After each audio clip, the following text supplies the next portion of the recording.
Kuu la Waislamu Tanzania BAKWATA na taasisi za Kiislamu nchini. Tamko hili linakuja juu ya yale yaliyotokea wakati na baada ya uchaguzi wa Oktoba 29, 2025. Baada ya kumshukuru Mwenyezi Mungu Mola wetu Muumba na kumtakia rehma na amani kiongozi wetu Bwana Mtume Muhammad, sala na salam zimwendee yeye, masahaba wake pamoja na watu wa nyumbani kwake. Hivi karibuni taifa letu lilifanya uchaguzi mkuu wa kumchagua rais wa Jamhuri ya Muungano, rais wa Zanzibar, wabunge, wawakilishi pamoja na madiwani. Katika kipindi chote cha mchakato wa kuendea uchaguzi huu, tumeshuhudia kwa upande wa wanasiasa kuibuka kwa makundi mawili kwa ukubwa tofauti. Kundi moja likitaka uchaguzi ufanyike kwa mujibu wa katiba ya nchi yetu inavyotutaka. Kundi la pili likigomea kushiriki na kutaka wengine wasishiriki kutokana na kile walichokuwa wanakieleza madai ya mabadiliko waliokuwa wanayataka yafanywe kwa namna wanavyotaka wao. Na kutokana na hali hii, kundi hili mpaka tulipoingia kwenye uchaguzi wao hawakushiriki katika uchaguzi wetu wa mwaka huu 2025. Tarehe 29 Oktoba ndio siku iliyokuwa ya kupiga kura na kura zilipigwa na uongozi kupatikana. Kuanzia siku ile ya kupiga kura, kulizuka genge lilokuwa likiwatisha watu kwa kupora mali na kuharibu mali pamoja na miundombinu mbalimbali, kuchoma moto vituo vya mafuta pamoja na ofisi za umma. Katika siku hizi za uhalifu huu, Watanzania wakagawika katika makundi yafuatayo: kundi la waliofanya uhalifu, kundi la waliochukizwa na uhalifu uliokuwa ukifanywa, kundi la waliofurahia uhalifu na uvunjifu wa amani uliotokea, kundi la wachochezi wa ndani na nje ya nchi yetu wakiwemo mpaka wale ambao si wa Tanzania. Pia kukawa na kundi la serikali na vyombo vya dola na kundi la wanasiasa kwa mitazamo tofauti. Wakati haya yakiendelea, vyombo vyetu vya ulinzi na usalama vilitoa tamko kuhusu kile kilichokuwa kinaendelea. Mkuu wa majeshi nchini alitufahamisha kwa kile kilichokuwa kinaendelea ni uhalifu na watekelezaji wa uhalifu huo ni wahalifu. Na hapa na nukuu: ndugu wananchi, itakumbukwa kuwa jana tarehe 29 Oktoba 2025 nchi yetu ilikuwa na zoezi la uchaguzi mkuu. Wakati zoezi hilo likiendelea, kulitokea vitendo vya kihalifu vilivyotekelezwa na baadhi ya watu wahalifu wasiolitakia mema taifa letu katika maeneo mbalimbali ya nchi.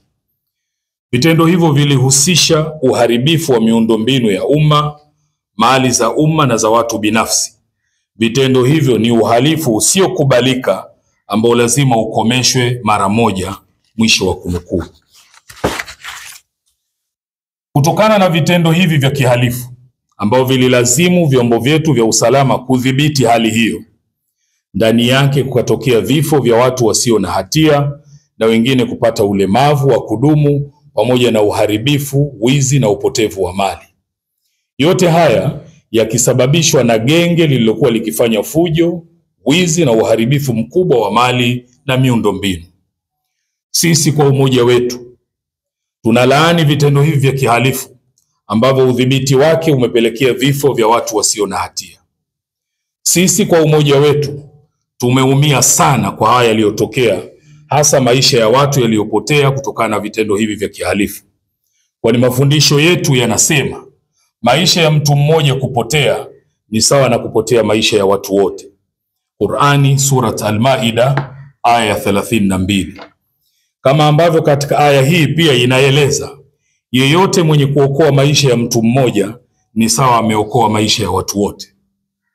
Kwa msingi huu, sisi kwa umoja wetu tumesikitishwa sana na upoteaji wa maisha ya watu wa hali yoyote ile iwayo. Na ndiyo maana kwa sababu ya kuchelea mambo kama haya, sisi kwa umoja wetu kipindi cha kabla ya uchaguzi tumefanya kazi kubwa ya kuhimiza juu ya umuhimu wa kutunza amani ya nchi yetu, na pale inapobidi kuna haki zinadaiwa, basi haki hizo zidaiwe katika taratibu ambazo hazitoleta uvunjifu wa amani na kupelekea maafa makubwa kama haya yaliyotokea katika nchi yetu.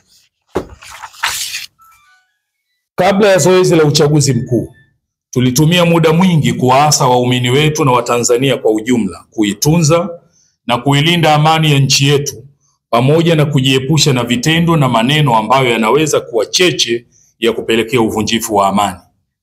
Sisi kwa umoja wetu tunaendelea kushikilia msimamo wetu wa kujali na kusimamia na kuilinda amani ya nchi yetu, kwani tunaamini pahala pasipo na amani haki haiwezi kudaiwa wala kupatikana.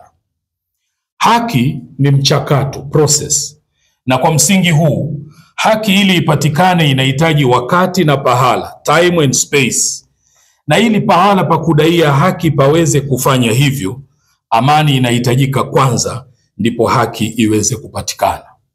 Pahala penye fujo, vurugu na watu kutishiwa mpaka kukatwa sehemu za miili yao, pahala hapo kamwe hapawezi kuwa na mazingira sahihi ya kutoa hiyo haki inayodaiwa. Sisi kwa umoja wetu tunaamini vitendo hivi ambavyo vimeleta maafa katika nchi yetu ni vitendo vya kulaaniwa na ni lazima vidhibitiwe na kuhakikisha havitokei tena katika nchi yetu. Lakini pia sisi kwa umoja wetu tunaitaka serikali ifanye uchunguzi wa kina juu ya kina nani ndio walikuwa vinara wa kuchochea vijana wetu katika kufanya uharibifu huu mkubwa kuwahi kutokea katika nchi yetu mpaka kufikia maisha ya watu kupotea. Sisi kwa umoja wetu tunaiomba serikali kuwaangalia wale wote ambao kwa namna moja ama nyingine wamekumbwa na maafa haya na wala hawakuhusika kwa namna yoyote ile, kuangalia kwa jicho la huruma pamoja na kuwafariji. Sisi kwa umoja wetu tunaisihi serikali katika kipindi hiki iangalie pale panapohitaji suluhu pafanyike suluhu, kama mafundisho yetu yanavyosema, na suluhu ni kheri. Qur'ani sura An-Nisa aya 128. Na pale panapohitaji maridhiano, basi serikali pia iwe tayari kufanya hivyo kwa maslahi mapana ya nchi yetu na raia wake. Japokuwa pia tunaisihi serikali yetu suluhu na maridhiano isiwe ni zawadi wanayopewa wale waliohusika na kushiriki katika uhalifu huu uliopelekea maafa haya. Sisi kwa umoja wetu tumekusanyika hapa kwa lengo la kumuomba Mwenyezi Mungu aendelee kuilinda nchi yetu na watu waovu, na pia awasamehe wale ambao hawajui walifanyalo, lakini pia wale waliofariki na wasio na hatia, kwa namna kwa hakika yeye ni mwingi wa rehema na kurehemu. Wetu pia hatuoni kuwa ni busara wala hatuoni kuwa ni afya kwa umoja wetu na mshikamano wetu katika nchi sisi kuitwa wajinga kwa sababu tu tulikuwa tukihimiza amani.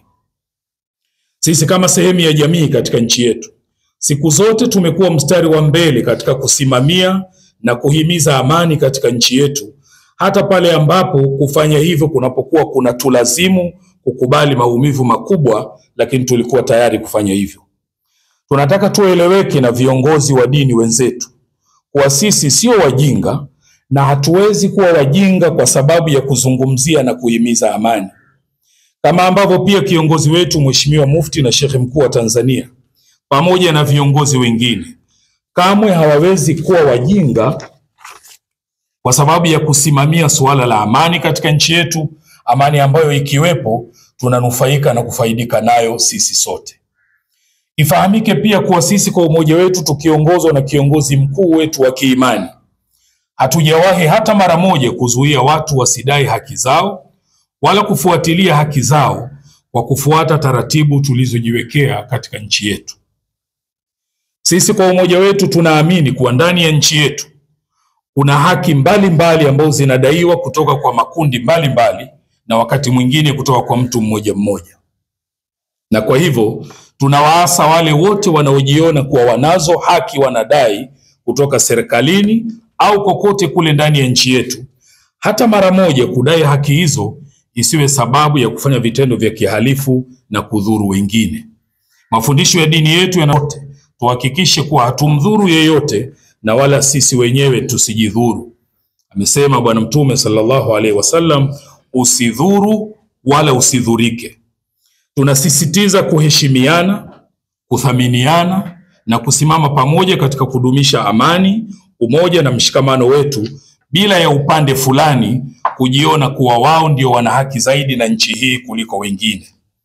Kama ambavyo sisi kwa umoja wetu tunaamini kwa dhati kuwa katika nchi yetu hakuna raia daraja la pili kwa sababu ya dini, kabila, wanakotoka au rangi yao. Sisi kwa umoja wetu tunaazimia kuendelea kuiombea dua nchi yetu dhidi ya wale wote wanaotaka amani ya nchi hii ipotee kwa maslahi yao. Na Mwenyezi Mungu atubainishie wale waovu, tuwajue na kuwatambua, na atuonyeshe haki katika sura yake ya kweli na aturuzuku kuifuata, na atuonyeshe batili katika vazi lake la uovu ili tuweze kuisitisha. Tunamuomba Mwenyezi Mungu aijalie nchi yetu idumu amani yake. Awajalie wale wote walioathirika na maafa haya na kuwaondoshia huzuni katika nyoyo zao. Ajalie wale waliopoteza maisha awape malipo yanayowastahiki huko waliko, na wale waliopata majeraha awaponye majeraha yao kwa haraka, na waliopoteza mali zao Mwenyezi Mungu awape badali. Allahumma amin. Tunatoa wito kwa Waislamu na Watanzania wote katika kudumisha amani, mshikamano na umoja wetu wa kitaifa, kwani kwa kufanya hivi kuna maslahi kwetu sote. Na mwisho kabisa tunatoa pongezi kwa Rais wa Jamhuri ya Muungano wa Tanzania, makamu wa rais, lakini pongezi pia kwa mwanasheria mkuu wa serikali, pongezi kwa spika, pongezi kwa waziri mkuu, wabunge na madiwani wote ambao hawa watatutumikia katika kipindi cha miaka 5. Tunawapongeza, tunawaombea kheri. Mwenyezi Mungu awajalie, awazidishie hekima na busara katika kuliendesha taifa letu kwenye namna nzuri anayoipenda Mwenyezi Mungu na kuiridhia. Wabillahi tawfiq.